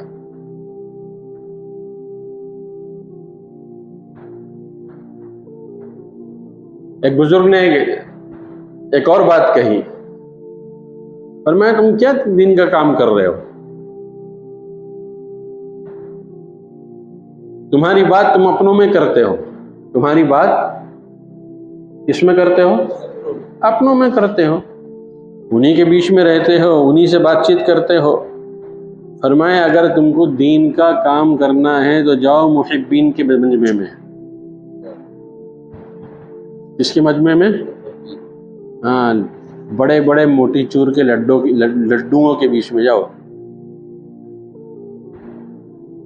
یہ تمہارے کیا بولتے ہیں یہاں پر؟ بریلوی، یعنی کہ دین کا کام اب کیا تم اپنوں میں کرتے ہو اور جو ہے کالر کے اوپر ہاتھ مارتے ہو کہ ماشاءاللہ میں نے بہت دین کا کام کیا۔ تم نے تو اپنوں ہی میں بات کی اور اپنوں ہی میں تم نے کام کیا۔ اگر تم کو کام کرنا ہے تو جاؤ ان بریلویوں کے بیچ میں، ان کے ہاں جا کر کام کرو، دیکھو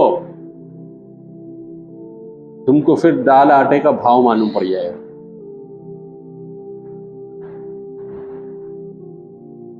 ایک مرتبہ حضرت تھانوی علیہ رحمہ جو ہے گزر رہے تھے سفر میں، تو کچھ لوگ تھے جو تعزیہ بنا رہے تھے۔ کیا کر رہے تھے؟ حضرت تھانوی جیسا آدمی تعزیے کے خلاف جنہوں نے کتابیں لکھی ہو، جب وہ گزر رہے تھے تو انہوں نے دیکھا کہ لوگ تعزیہ بنا رہے ہیں، تو حضرت تھانوی رک گئے۔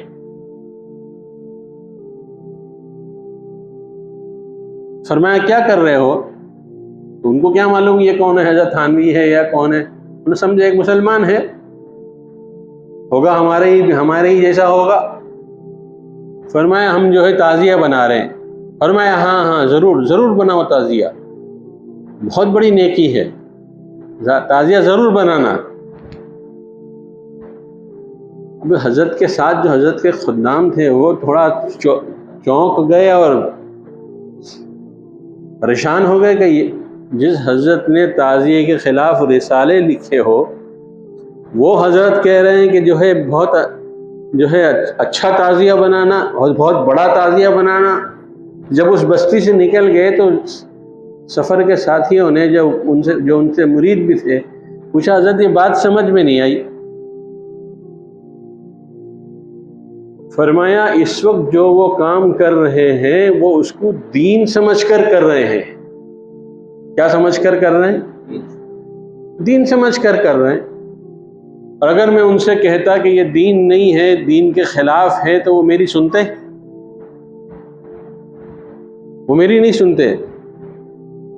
جب میں نے ان سے کہا کہ نہیں یہ بہت اچھا کام ہے، یہ دین ہے، تم اسی کو کرتے رہو، تو پھر ان کے سمجھ میں آیا کہ بھئی یہ جو ہے ہمارے ہی آدمی ہے اور یہ جو ہے ہمارے ساتھ تعلق رکھنے لگے ہیں، رکھیں گے، اور انشاءاللہ جب یہ ہم سے تعلق رکھیں گے تو ہم ان کو آہستہ آہستہ بدل دیں گے۔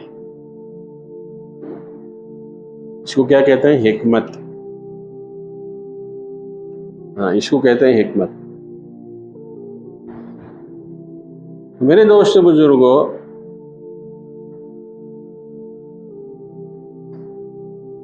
تو 20 سال جس اللہ کے بندے نے، اور وہ حضرت مولانا مرغوب الرحمن صاحب جنہوں نے 40 سال جو ہے اس بستی کے اندر گزارے، اب سوچو کہ اللہ نے ان سے کتنا بڑا کام لیا کہ وہ پوری بستی جو ہے وہ سنی ہو گئی، ہمارے اہل سنت والجماعت کے عقیدے کی حامل ہو گئی۔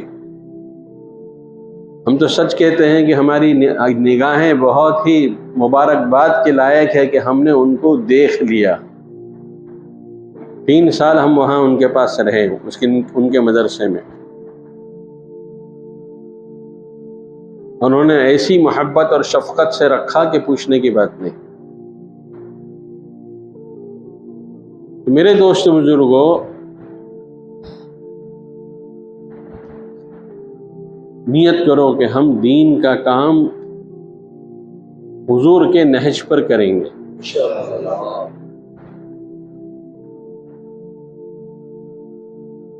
اور اس کے لیے ضروری ہے کہ ہماری بیٹری چارج ہو۔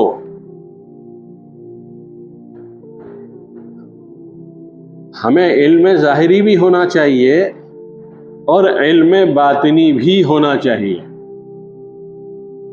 جب علم ظاہری ہوگا تو ہم ان کو جو ہے دلائل کی روشنی میں ان کو سمجھا سکیں گے، اور جب علم باطنی ہوگا تو پھر ہم جو ہے اپنی روحانیت کی وجہ سے ان کو قائل کر لیں گے۔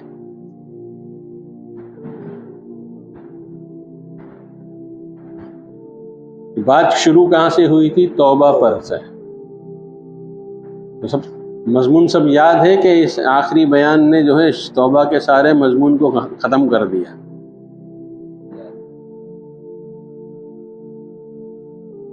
اس لیے میرے دوست بزرگوں، اپنی سوچ سے بھی توبہ کرو کہ جو سوچ ہماری بنی ہوئی نا، یہ بھی توبہ کے لائق ہے۔ جب ہم اس سے بھی توبہ کریں گے تو اللہ جو ہے راہیں سجائے گا، کس وقت کیا کام کرنا ہے اللہ بتائیں گے۔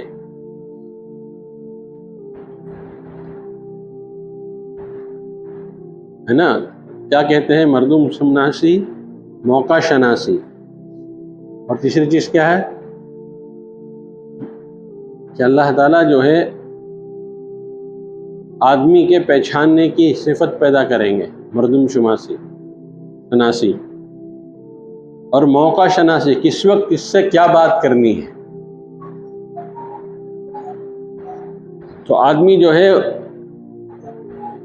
یہ فراست جو ہے اللہ حاصل ہوتی ہے جب ہم کسی اللہ والے کے ساتھ رہتے ہیں، پھر ہماری تبلیغ جو ہے وہ لٹھ مار نہیں ہوتی، اور ہماری تبلیغ جو ہے ہوا میں نہیں اڑتی، بلکہ نشانہ صحیح جو ہے موقع پر لگتا ہے۔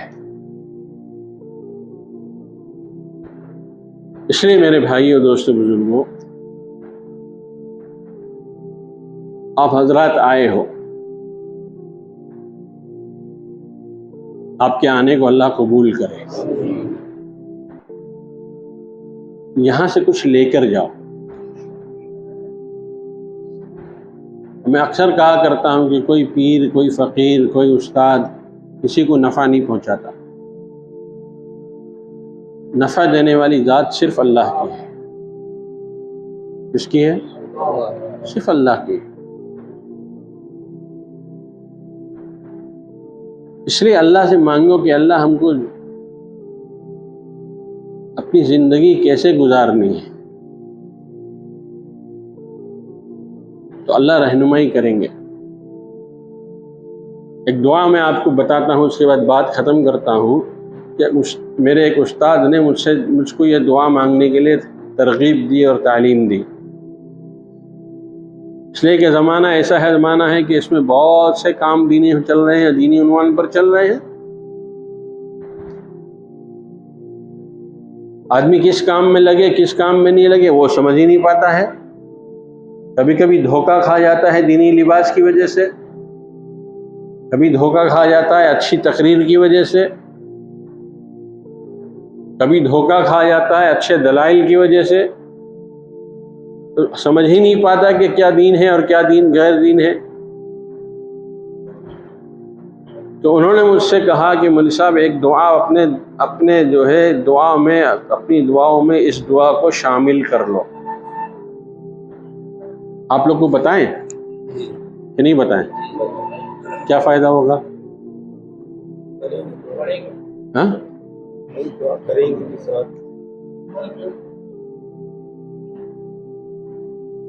مانگو گے اللہ سے؟ فرمایا کہ یہ دعا مانگو کہ اے اللہ جس وقت جو کام جس طرح کرنا آپ کو پسند ہے اس کام میں مجھ کو لگا دیجئے۔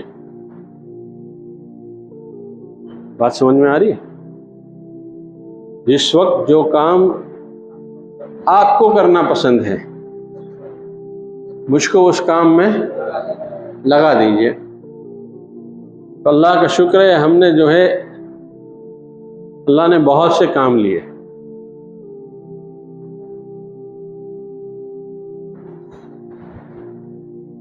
غیر مسلموں میں دعوت کا کام بھی لیا، مخلوق خدا خلق خدا کے خدمت کا بھی کام لیا۔ یہ سب گواہ بیٹھے ہیں ہمارے سامنے، سب جانتے ہیں ہماری پوری تاریخ کو۔ پڑھنے پڑھانے کا بھی کام لیا، تصنیف اور تالیف کا بھی کام لیا۔ یہ سب اس دعا کا اثر تھا کہ اللہ جو ہے ہر کام میں استعمال کرتے رہے، اور آخر میں اللہ نے یہاں آ کر بٹھا دیا۔ یہاں آ کر کیا کر دیا کہ اب جو ہے تمہارے لیے یہی کام کافی ہے، تمہارے لیے بھی اور تمہارے دوستوں کے لیے بھی۔ اس لیے میں اکثر کہا کرتا ہوں، صرف شیخ جو ہے اپنے مرید کا مصلح نہیں ہوتا، صرف شیخ جو ہے اپنے مرید کی اصلاح نہیں کرتا، بلکہ مرید بھی اپنے شیخ کی اصلاح کرتے ہیں۔ ہاں یاد رکھنا۔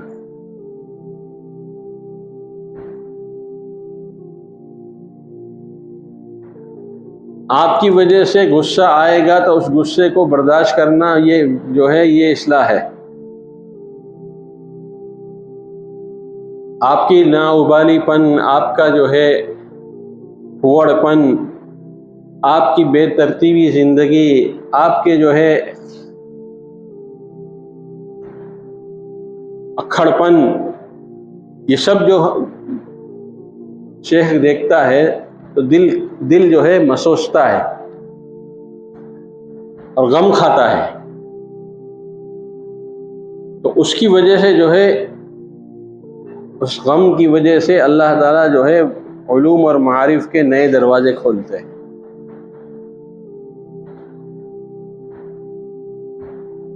اس لیے کہ اللہ کا ضابطہ یہ ہے کہ اللہ جب بھی دل ٹوٹتا ہے تو اللہ اس دل کے قریب ہو جاتے ہیں۔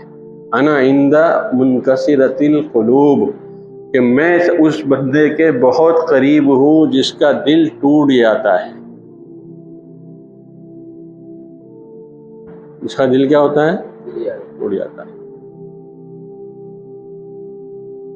اس لیے جب تک یہاں ہو اور یہاں سے جانے کے بعد بھی یہ دعا کو خوب مانگو کہ اللہ جس وقت جو کام کرنا آپ کو پسند ہے مجھ کو اس کام میں لگا دیجئے، اخلاص کے ساتھ لگا دیجئے، مجھ سے وہ کام لے لیجئے۔ پھر آپ کو اندازہ بھی نہیں ہوگا کہ اللہ آپ سے کن کن شعبوں میں کام لے رہے ہیں اور کام لیں گے، کن کن شعبوں میں لیں گے نہیں معلوم، اس لیے کہ کام لینے والے تو اللہ ہے۔ کام لینے والے کون ہیں؟ ہاں اللہ ہے۔ وہ بندوں کی جو ضرورت ہوتی ہے اس ضرورت کے اعتبار سے استعمال کرتے ہیں، اس لیے کہ اللہ کو اپنے بندوں سے بہت محبت ہے۔ الخلق عیال اللہ، خلق کیا ہے؟ اللہ کا کنبہ ہے۔ تو اللہ کو اپنے مخلوق سے بہت زیادہ محبت ہے، اپنے بندوں سے بہت محبت ہے۔ ان کے لیے جو چیز مفید ہوتی ہے اللہ جو ہے کام کرنے والوں کے دل میں وہ ڈال دیتے ہیں۔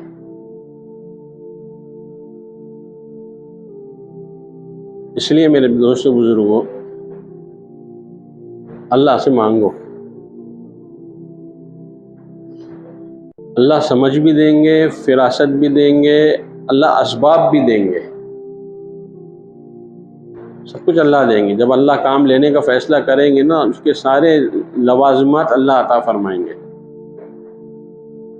اللہ تعالیٰ جو بات میں نے صحیح کہی ہو عمل کی توفیق عطا فرمائے، جو بات غلط ہو اللہ اس کو معاف فرمائے. وآخر دعوانا ان الحمد للہ رب العالمین.